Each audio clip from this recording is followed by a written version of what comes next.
Well, good afternoon, everyone.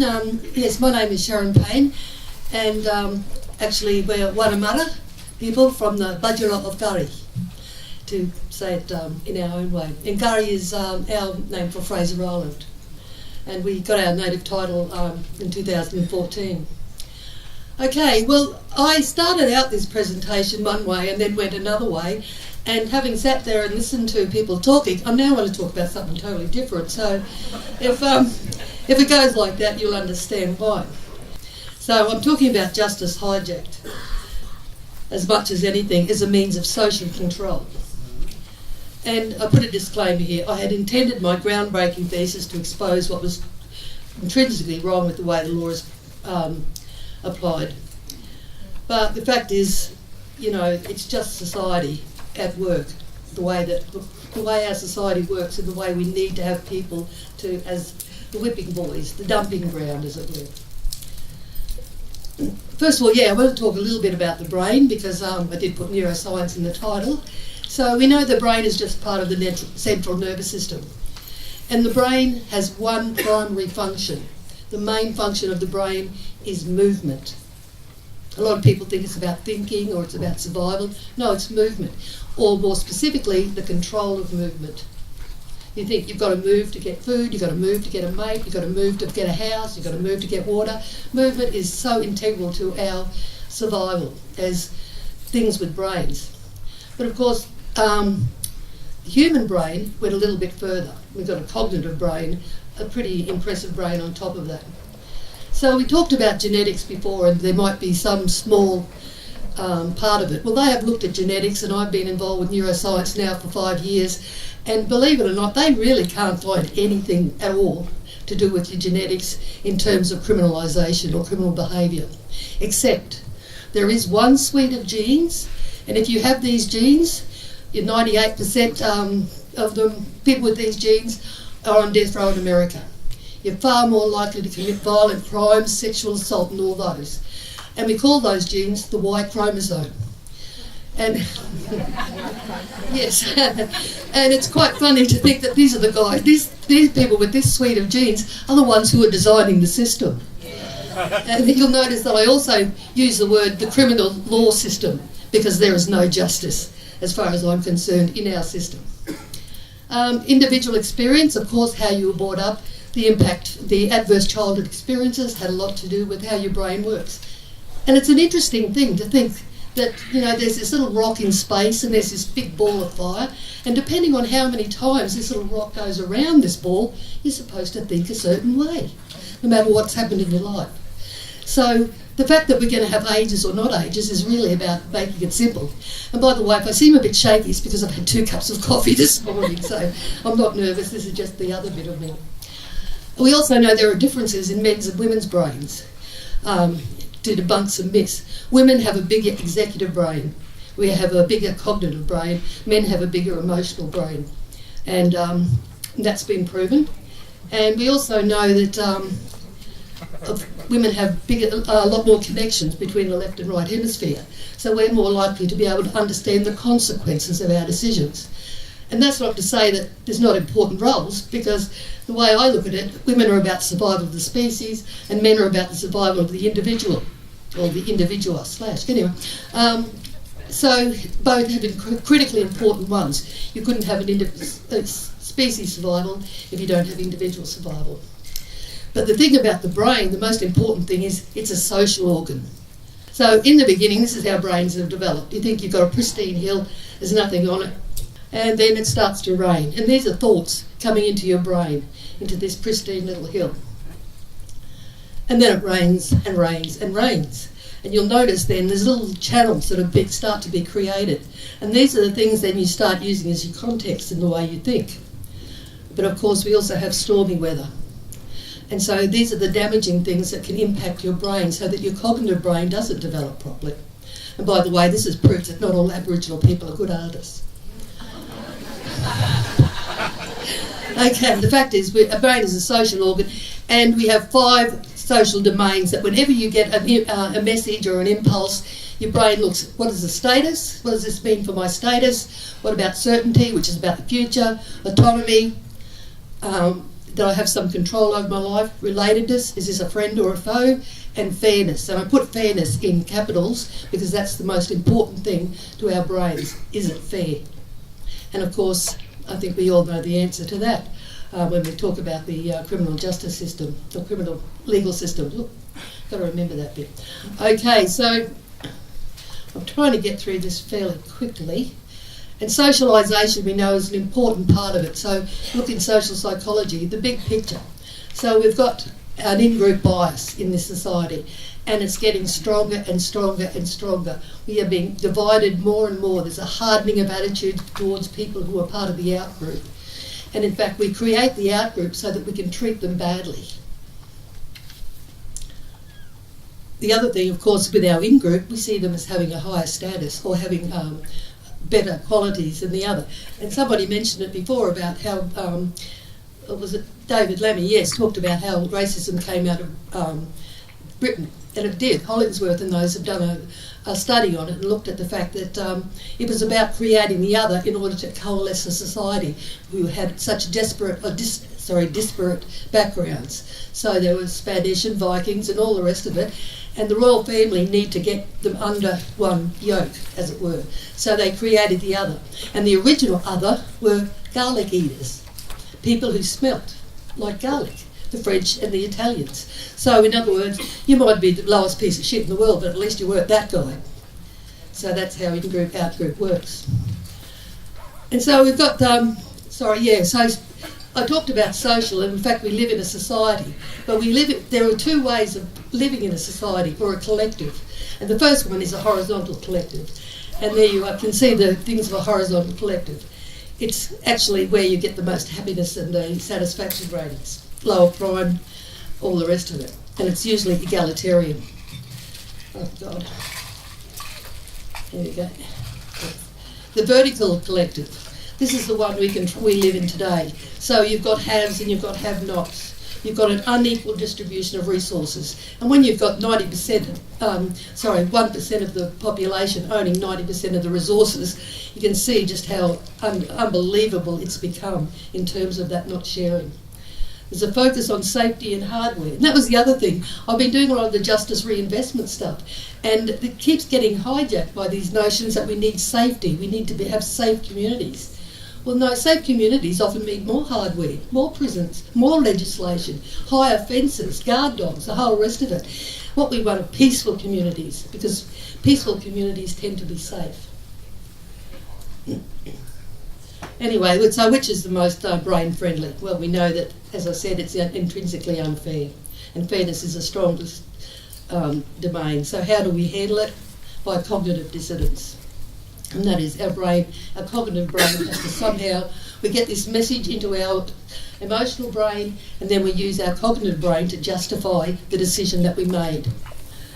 And that happens in court all the time. And so, yes, colonisation, as I said, but this was something that was said to me when I first started, well, ATSIC first started, because I worked in DAA first, and it said, this was a really good white person giving me all this great advice, and he said, you Aboriginals really need to get on. It's not doing your cause any good at all the way you're always fighting, because in the press it had disagreements in the commission boardrooms and all the rest of it. And I thought about that, and I thought, you know what, he's right. And I said, and you know what the first thing we're going to do when we get to this point? We're going to go up on that hill and teach you, Bob, how to do it. Because have you ever seen Parliament? My God, I've never seen a commission meeting where they spoke to each other like that, where the whole point of the meeting was to put somebody else down, to, sledge them. It's just amazing how uncivilised our Parliament is, and yet we're called, robust debate or something. So that made me then think about how we were characterised as this unruly mob by a far more unruly mob. So what I wanted to do when I started looking at what would be the mental health in 1788 of the people who came to this country, because we know adverse childhood experiences and trauma have a terrible impact on you. And what happens to oppressed people is they don't rise up and create a common goal to go out and fight the enemy. They look for others to oppress so they feel okay. And of course, in England, in Britain at the time, you know, they're having the Enclosure Acts. So overnight, everybody was pretty much dispossessed of their land unless you were part of this aristocracy. So your ability to farm, to hunt, to gather food and have a shelter, etc. for your family or yourself was completely taken away. And what was left we called the Industrial Age. Oh yeah, that's the other thing, the first fleet, yeah, I just thought, have a look at these guys. By the end of the voyage there were 27 deaths at sea and 24 of them were convicts. And you can just imagine, you know, how it was on the ship, because you didn't have a mental illness before you got on. Boy, you were going to have one by the time you got off. Yeah, we know about unsupervised authority and how it works. The Stanford prison experiment where they had to shut it down after 2 days because of the trauma that the guys who were playing the inmates were experiencing. But it wasn't their loss of freedom, it was the fact that the people who were playing the guards were bullies. Well, they hadn't been before they were given that sort of power over others. So we know what power does and the way that it can be abused in terms, if you have anything in your psyche that's not, you know, happy and loving and bubbling, then you will find somebody to make sure that you feel better by their demise or something happens to them. Okay, so we looked at the expats, the immigrants and refugees, because it didn't just stop in the First Fleet. I mean, if anyone saw that show about Victoria's slums, you know what the conditions were for people living in England during the 1800s. They were horrific unless you were part of the aristocracy or, I don't know, how many classes they got? Middle class, lower middle class, upper middle class. I mean, there's about 10 of them, but if you weren't up in that upper class, then you were going to have all of this sort of effect. And of course, I started out this thing because when I first did this, people thought I was talking about Aboriginal people because I didn't started obviously that I was talking about non-Aboriginal people. And so everything that I learnt about trauma and disadvantage and I was at a thing the other day actually, and this woman got up and said, look Sharon, I want to acknowledge the terrible disadvantage that you Aboriginal people have faced. And of course, I haven't faced that much at all actually. Being Aboriginal has been an incredibly positive experience for me because looking like I do, I don't get the usual, you know, racism, the overt racism anyway. Once people know I'm Aboriginal, I get a bit, but I'm not subject to it in the general terms. And often I get told that I'm not really Aboriginal because I've, you know, got all this education or some crap, I don't know, but there's some sort of standard that other people have that I have missed out on. Okay, so what we do is we create dustbins then. The out-group comes the repository of our social discontent. And this was the book that I was reading that gave me the idea of it. It's about why children, the real reasons children are like their parents. And it talks about, and when we talk about foster care, it's often the foster kids who become the dustbin of the family, the dumping ground. But the funny thing is about this, I'm saying it as though the people out there have made a conscious choice. But as we know about the brain, it used to be said we only use 10% of our brain. Well, the fact is, no, we use 100% pretty much all the time. And all you got to do is be in a room, in a crowded room, having a conversation, and somebody across the room says your name. Straight away your brain has picked that up. So it's always scoping, looking for threat or reward. But the trouble is, of course, 90% of what our brain does is beneath our cognitive, or our consciousness. So 90% of this stuff goes on. It's just part of who we are because of the way we were brought up. And we talked about white privilege and things like that. And of course, being white doesn't mean that you have a great life. It just means that Aboriginality is not one of the factors that is going to make it bad. So that's really what I wanted to talk to you about, because as I've got more and more of this, it was really about the incarceration of children, because that is where it starts, particularly for Aboriginal kids. So they're the ones that people see as all the bad things that humans are capable of are suddenly projected into these children. These are the victims of our society. Our children are often the victims, so what do? We start blaming the victims. We don't put in place supports, we don't put in place things that will help. We actually then punish them for being victims. And some of the case studies that I've read, and I'm glad Talia already primed you a little bit about the horror that these kids face. But some of the stuff that I have been involved with is just terrible. You know, the way that they are expected to know the difference between right and wrong. The way our brains develop, you know, first of all, we've got the delta waves. That's in utero. Believe it or not, this stuff starts in utero, an adverse childhood experience. It could be your mother. You know, my mother died when I was pregnant. And I know the grief and loss that I felt was just phenomenal. And now, of course, having done the neurosciences, found that the fetus would have been feeling that too. So I've got a daughter who's a bit more anxious and worried in that constantly because of how she was impacted by my personal experience in utero. I talked about DNA and genetic influences. We know that these are very insignificant, that most of us have the things. The chosen one, as I said, it's about finding the wrong thing. Oh, okay, sorry, theta waves. Theta waves are like your sponge, and that's why you don't have a way of editing them out. They just keep getting, you know, put on upon you. Society, parents, teachers, the justice system, the whole lot. And of course, then we talk about the age of responsibility. And like I said, it's crazy to think that there's this idea that somehow, no matter what has happened in your life, once you get to a particular age, you're all that. You've got to be there. Okay, the other thing is, why doesn't it change? We have, oh, sorry, I just want to show you this. 30 years old. Yes, 1988, we tried to get a Royal Commission. And of course, the Royal Commission was not to look at deaths in custody, it was to look at unusual deaths in custody. And we found there were 99, and I was the project officer for the Commonwealth Government, so I got all the interim reports and all the rest of it and got to brief them. And as part of that, we were having a discussion at Prime Minister and Cabinet about how we were going to respond to it. And I said, well, one thing I've noticed is that the vast majority of people were taken as children, or their parents were. And they said, oh, well, Sharon, you can't say that's a reason, because a lot of white kids were taken from their parents as well. And then they gave me the example of the children brought over from England, the orphans, to save their lives, basically. Anyway, my response was, when you take away a white child, you just take that child. When you take an Aboriginal child, you steal all the generations that are to come. So it was never about a group of people particularly, it was about culture.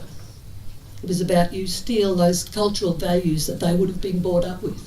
You steal their Aboriginality.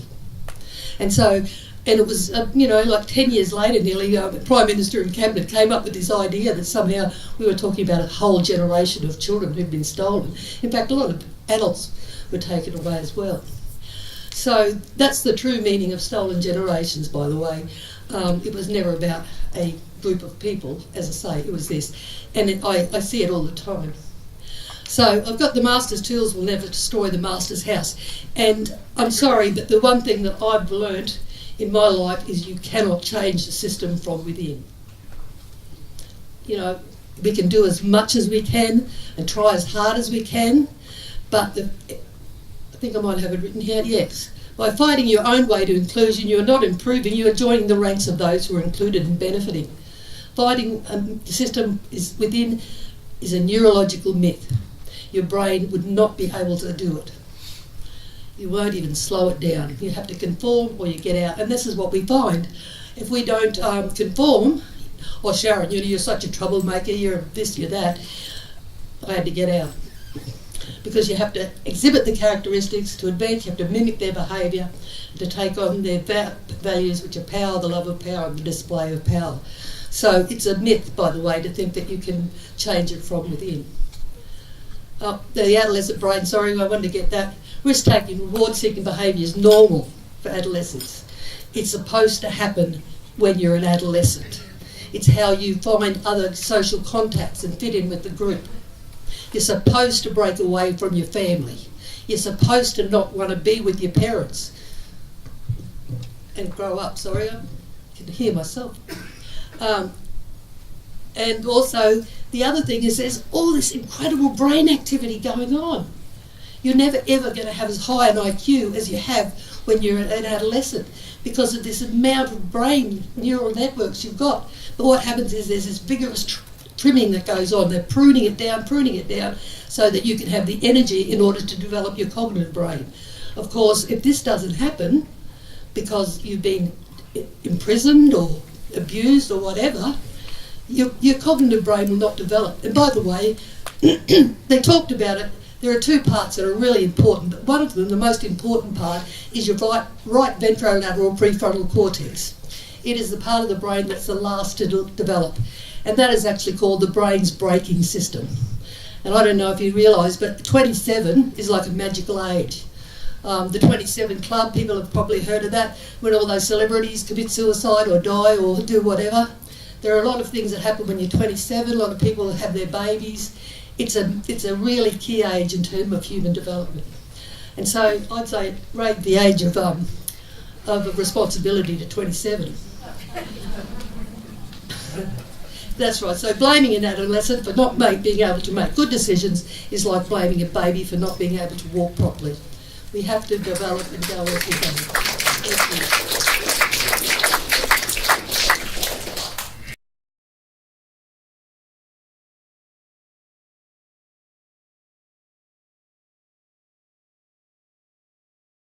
So just if I could do one more thing, empathy. It's like the new black in psychology, but empathy is a double-edged sword.